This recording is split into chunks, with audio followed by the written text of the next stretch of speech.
To the third topic of daily scan. इस topic पर अपन बात करेंगे ट्राइबल कल्चर के बारे में।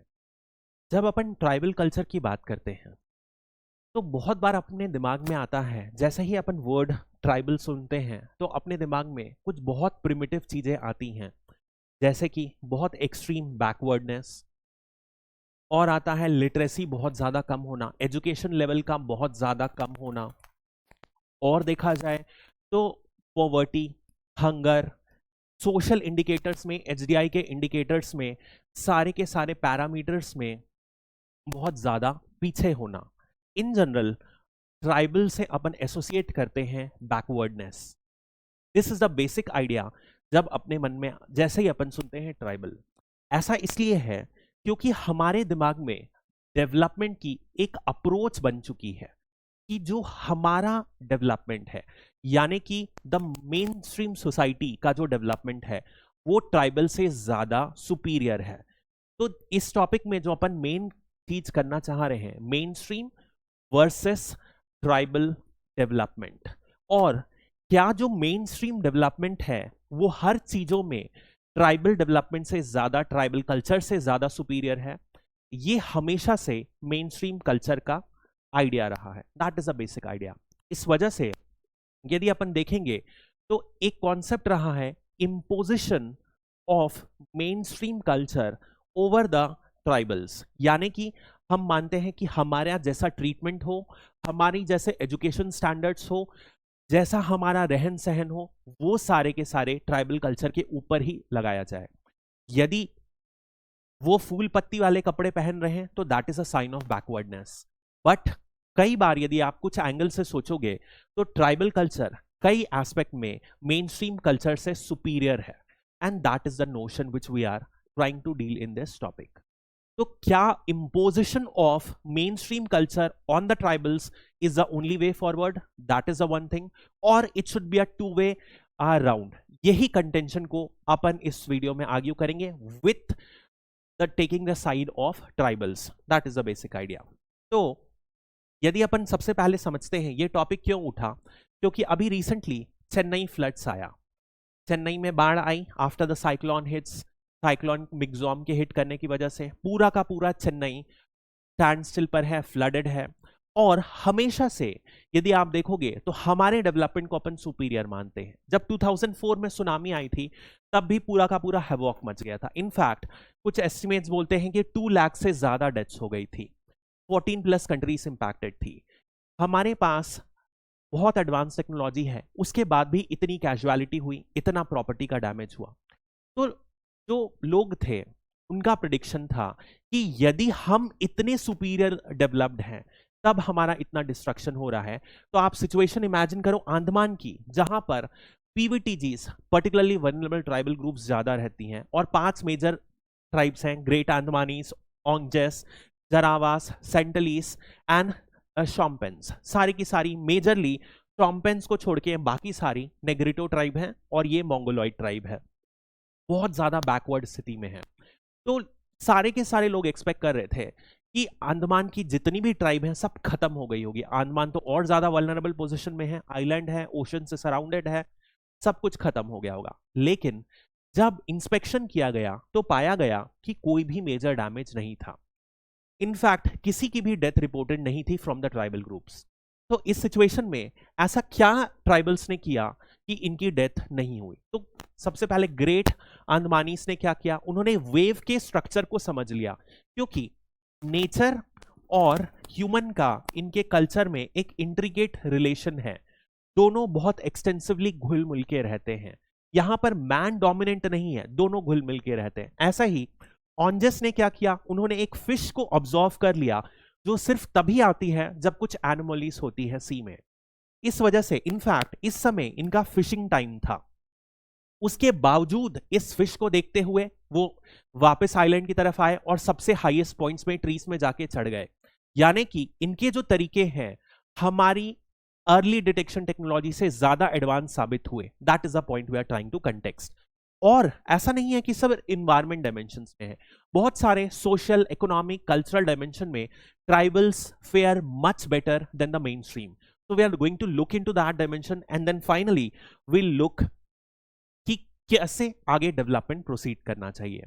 यदि और देखा तो एक तो अपन ने इन्वायरमेंटल का जो सेंस है वो बहुत अच्छा, ये तो देख ही लिया। सेकंड, कुछ एग्जाम्पल से अपन बात करेंगे, जैसे ही अंडमान की एक ट्राइब है जरावा ट्राइब, ये सदियों से कभी भी सॉल्ट का डायरेक्ट इनटेक नहीं ले रही है, ये सी वीड्स को कंज्यूम करती हैं।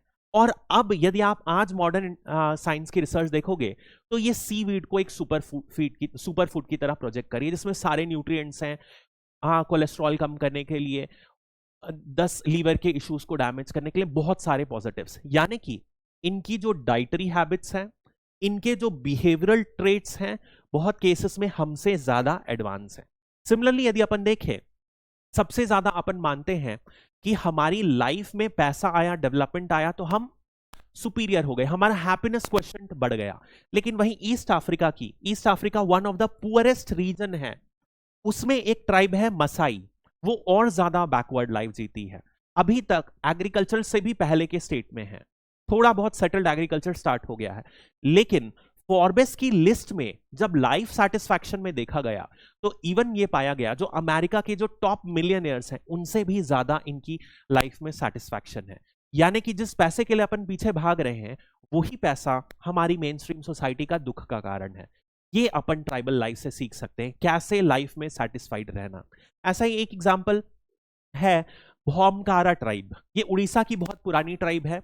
आज की डेट में यदि अपन देखें तो इसी जैसी एक ट्राइब है बोंडा ट्राइब, दोनों की दोनों उड़ीसा ट्राइब में है।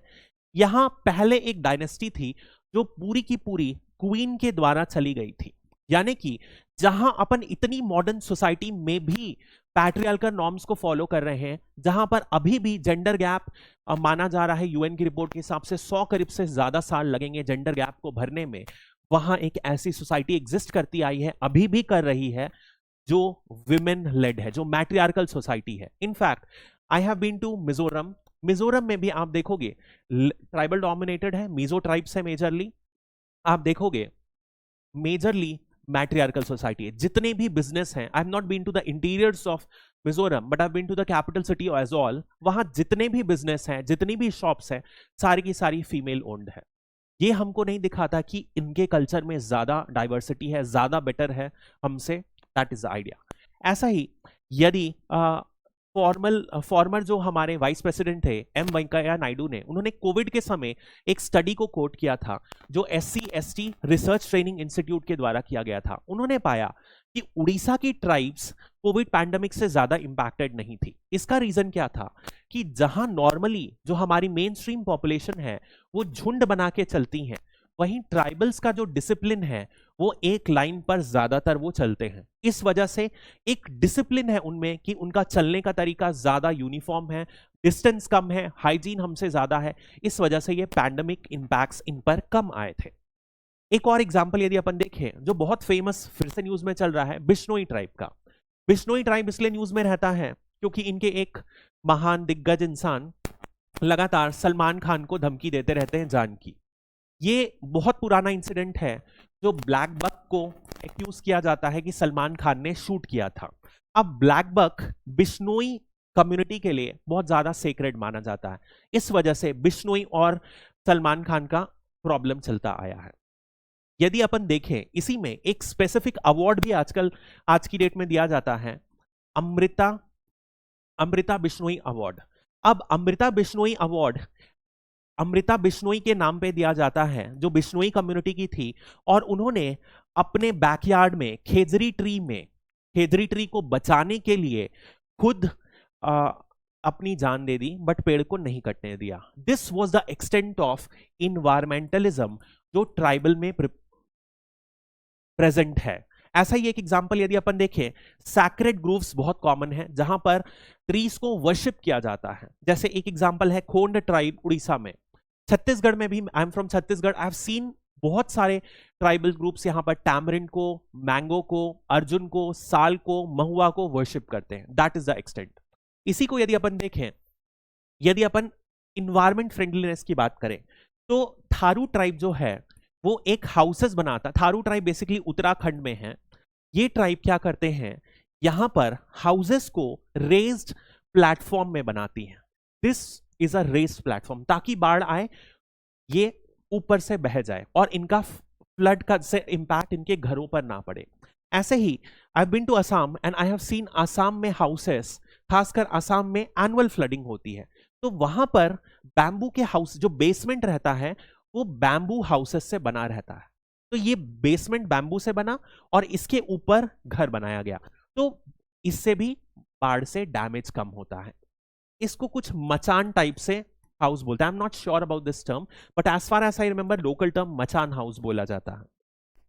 This is the extent. यदि अपन और ऐसे ही बात करें तो कार्बी ट्राइब आसाम की है, ये रेन वाटर हार्वेस्टिंग लगातार करती हैं क्योंकि पानी इनके लिए बहुत क्रूशियल है। सिमिलरली कोन्याक ट्राइब, ये एक बहुत अच्छा एग्जांपल है। कोन्याक ट्राइब नागालैंड की ट्रेडिशनली ट्राइब है। ये स्टार्टिंग में हेड हंटिंग करती थी, लोगों को मारती थी, बट जैसे जैसे अवेयरनेस फैली, एजुकेशन लेवल बढ़ा, उनको समझ में आया हमारे कल्चर में प्रॉब्लम है, तो वो इस कल्चर से इवॉल्व हो गई और आज की डेट में उन्होंने इसको बंद कर दिया है। दिस शोस कि समय के साथ अडेप्टेबिलिटी जो चाहिए वो भी ट्राइबल कल्चर में है। That is the example.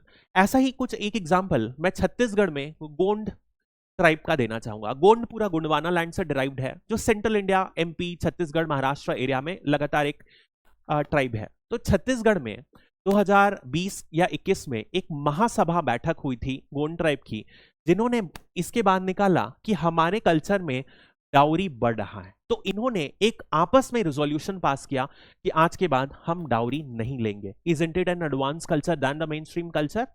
हम आज तक डाउरी को इतने लीगल मेथड्स के बाद, इतने एनफोर्समेंट के बाद नहीं हटा पाए हैं।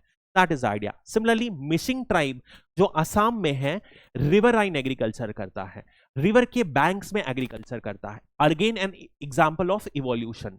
चेचू ट्राइब है जो कि आंध्र प्रदेश में, वो हंटिंग करता है, लेकिन हंटिंग को इकोलॉजिकल हंटिंग करता है। जहां पर हंटिंग बढ़ने लगती है, जो ट्राइब के बड़े लोग रहते हैं वो आके कंट्रोल कर देते हैं कि नाउ इज द टाइम, अब आप रुक जाओ।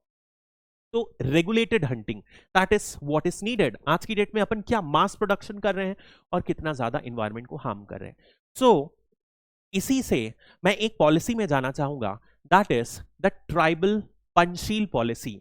एंड दिस वाज, अभी नहीं दिया गया है, ये 1950s में पीएम नेहरू के द्वारा दिया गया था। बहुत पुरानी पॉलिसी है। इसके प्रिंसिपल्स क्या है? ये उसी पंचशील जो अपन इंडो चाइना रिलेशन के बारे में बात करते हैं, वही पंचशील से डिराइव्ड है, लेकिन it is for the tribal welfare. इसकी जो बेसिक पॉइंट्स हैं वो क्या है? डेवलपमेंट। डेवलपमेंट ऐसा होना चाहिए कि वो ट्राइब के खुद के जेनेसिस में डेवलपमेंट है। ऐसा नहीं हो कि हम कोई डेवलपमेंट इंपोज कर रहे हैं उनके खुद के लाइंस पर, and there should be no imposition. मतलब कि it should be tribal development and not the mainstream development. उनको उन्हीं के हिसाब से डेवलप करो, उनकी कंडीशंस के हिसाब से। यदि देखें तो इनके कल्चर को प्रिजर्व करने की जरूरत है, इनके सोशल इंस्टीट्यूशंस को प्रिजर्व करने की जरूरत है।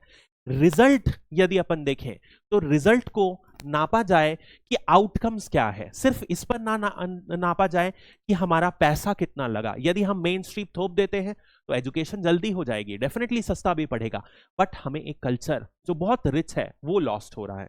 ऐसा ही एडमिनिस्ट्रेशन। एडमिनिस्ट्रेशन क्या करना चाहिए?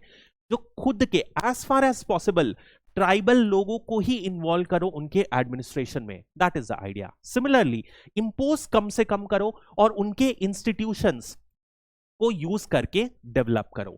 ऑन प्रिंसिपल, ऑन थ्योरी देखोगे तो बहुत प्यारी थ्योरी है, लेकिन ग्राउंड लेवल पर देखोगे तो इसको इंप्लीमेंट कैसे किया गया? बिल्कुल भी नहीं किया गया। एंड थ्रू आउट इंडिया आप देखोगे मेन स्ट्रीम कल्चर को इंपोज किया जा रहा है ट्राइबल्स में। That is the reality. And इसी वजह से जो एक important dimension which I want to highlight with this video is, I am not saying और एडवोकेटिंग कि सिर्फ और सिर्फ ट्राइबल कल्चर ही इंपॉर्टेंट है या हमसे सुपीरियर है। What we are trying here, या हम इसको एग्जाम्पल्स में यूज करके अपने आंसर्स में ऐसे इनकॉर्पोरेट करेंगे कि मेन स्ट्रीम कल्चर की कुछ अपनी स्ट्रेंथ्स हैं और ट्राइबल कल्चर की कुछ अपनी स्ट्रेंथ्स हैं। तो जरूरत ये नहीं है कि अपन मेन स्ट्रीम को ट्राइबल में इंपोज करें, but it should be a two way learning, जहां पर अपन ट्राइबल लर्निंग को अपने में इंकॉर्पोरेट करें एंड मेन स्ट्रीम को ट्राइबल में करें। Best of the two versions with a win win approach for the two. That should be the level of development, इस तरीके से अपन कमांड करते हैं। थ्योरेटिकली नहीं, इसे यदि आप ऑन ग्राउंड भी समझो तो हर चीज किया जा सकता है। For example I will tell you one योजना जो है छत्तीसगढ़ की, वो है गौठान योजना। अब बेसिकली गौठान योजना में क्या किया, छत्तीसगढ़ बेसिकली एक एग्री डोमिनेटेड स्टेट है। ऐसी स्टेट में डेफिनेटली जो मिल्क वाले एनिमल्स हैं, मिल्क एनिमल्स, उनका इंपॉर्टेंस ज्यादा रहता है। तो एक ऐसी डेवलपमेंट स्कीम डिराइव की गई जहां पर जो मेजर कंस्टिट्यूएंट्स हैं फार्मर्स, दूसरा क्या है मिल्क एनिमल्स, दूसरा है एग्रीकल्चर, ये सारे के सारे को बेनिफिट हो। तो फार्मर्स को कि गौठान योजना में क्या किया गया, काऊ डंग और यूरिन को कलेक्ट किया गया, गौठान बनाया गया जिसमें ये मिल्क एनिमल्स को सही शेड दिया गया, उनको फूड दिया गया, प्रोडक्टिविटी बढ़ाई गई, और एग्रीकल्चर में ये जो इनपुट्स थे जो भी प्रोसेस करके बनाया गया उससे फर्टिलाइजर बनाई गई, सब्सिडाइज रेट में लोगों को बेचा गया। तो तीनों के तीनों कंस्टिट्यूएंट्स को बेनिफिट हुआ, यानी कि कल्चर सभ्यता के हिसाब से एक डेवलपमेंट स्कीम इनकॉर्पोरेट की गई। ऐसे ही यदि अपन ट्राइबल कल्चर की बात करें तो क्या ट्राइबल कल्चर के डेवलपमेंट के लिए हम उन्हीं के कल्चर को यूज करके इको टूरिज्म प्रोमोट कर सकते हैं? ऐसे बहुत सारे एग्जाम्पल्स हैं। All these examples can serve as a case study in your GS1 GS3 examples. Society में भी लिख सकते हो। यानी कि सिंपल सी बात है, हमें एग्जाम्पल्स ज्यादा से ज्यादा यूज करना। You can write down few of these examples and जहां पर मौका लगे एग्जाम्पल्स को प्लेस करके कुछ ब्राउनी पॉइंट्स अर्न कर सकते हो एग्जाम में। That is the basics of this topic.